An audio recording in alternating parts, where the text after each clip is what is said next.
doron wannan duniya akwai halittun da idan mutum ya kalle su da idon basira zai gane cewa rayuwa ba haɗari ba ce, illa tsari ne da ƙudurin Ubangiji.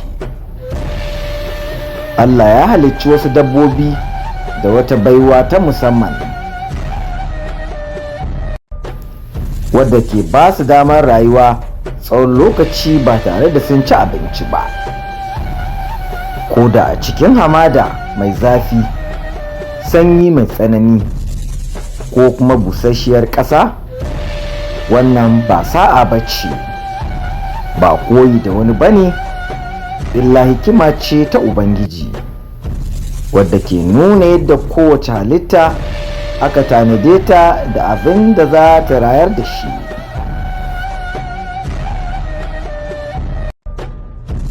Wadda ke nuna yadda kowace halitta aka tanade ta da kuma irin abin da zai rayar da ita.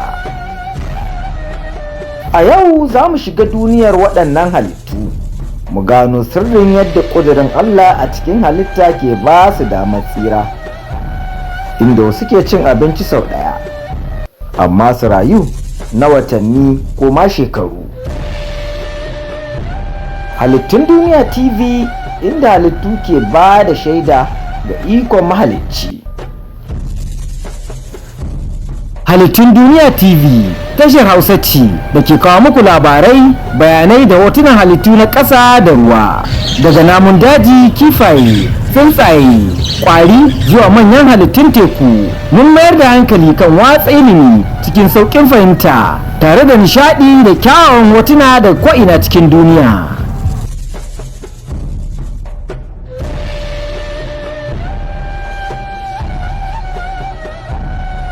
Za mu fara da raƙumi. A cikin hamada mai tsananin zafi, raƙumi dabba ce da aka halitta domin jure yunwa. Raƙumi na iya rayuwa tsakanin wata ɗaya zuwa watanni 3, a wasu lokuta har kusan shekara ɗaya ba tare da cin abinci ba. Kitsen da ke jikin kumbonsa ne ke rikidewa ya zama makamashi, kuma jikinsa ya fitar ruwa da kuzari. A cikin sanyi da duwatsu akwai wata dabba da ake kira biya. Wata dabba ce da ke rayuwa a yammacin duniya. Biya na shiga wani yanayi da ake kira hibernation. Wannan yana nufin dabbar biya za ta kwanta bacci na dogon lokaci. Biya na iya rayuwa watanni 5 zuwa 8 ba tare da cin abinci ko sha ba. Yana iya rayuwa ne da kitsen jikinta kawai.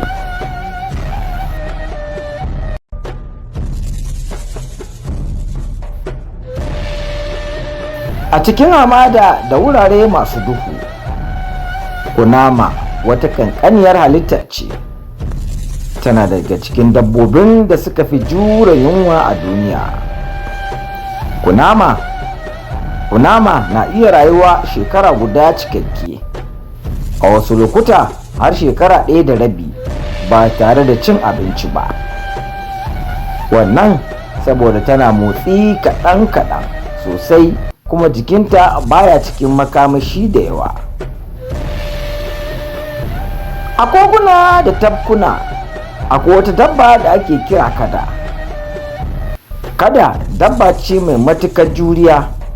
Kada na iya rayuwa watanni 6 zuwa shekara 1, a wasu lokuta har shekaru 2 ba tare da cin abinci ba, musamman idan tana cikin ruwa mai sanyi inda jikinta ke aiki a hankali.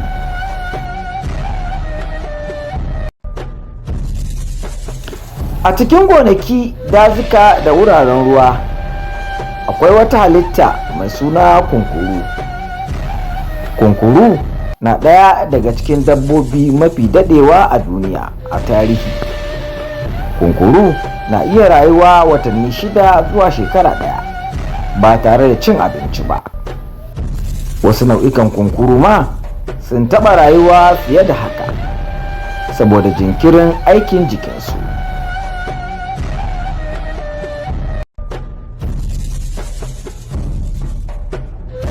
A cikin laka da ƙarƙashin ƙasa, kwaɗo musamman a lokacin sanyi ko fari na shiga wani yanayin barci. Kwaɗo na iya rayuwa watanni 3 zuwa 6, a wasu yankunan ma har kusan shekara 1 ba tare da cin abinci ba. Kwaɗo na rayuwa ne da makamashin da ya tara a jikinsa tun a baya. A cikin gonaki da wuraren da ke da damshi, akwai wata dabba mai suna ƙaguwa. Ƙaguwa dabba ce mai ban mamaki. Ƙaguwa tana iya rayuwa da rufe kanta gaba ɗaya ta shiga barci mai zurfi. A wannan yanayi tana iya rayuwa watanni 6 zuwa shekara 1 ba tare da cin abinci ba. Wannan a lokacin fari kenan. A duniya ta ƙwari akwai wata dabba mai suna kaska wadda take shan jini. Kaska na iya rayuwa shekara 1 zuwa kusan shekaru 2 ba tare da cin abinci ba. Tana jira ne kawai damar samun dabba ta kama.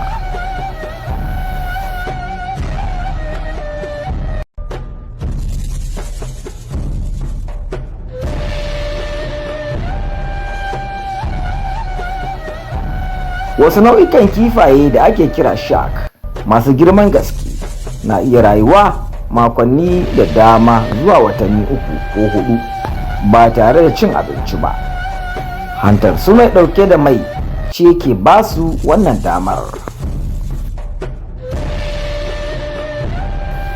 Waɗannan dabbobi suna nuna mana cewa rayuwa ba saurin motsi ko ƙarfi kaɗai take bukata ba, sai hikima, juriya da tsarin halitta da Allah ya tsara.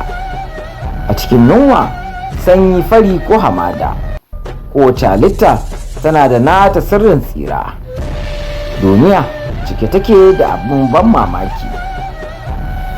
Halittun Duniya TV, inda muke kawo muku gaskiyar rayuwar halittu domin ku gane girman ikon mahalicci.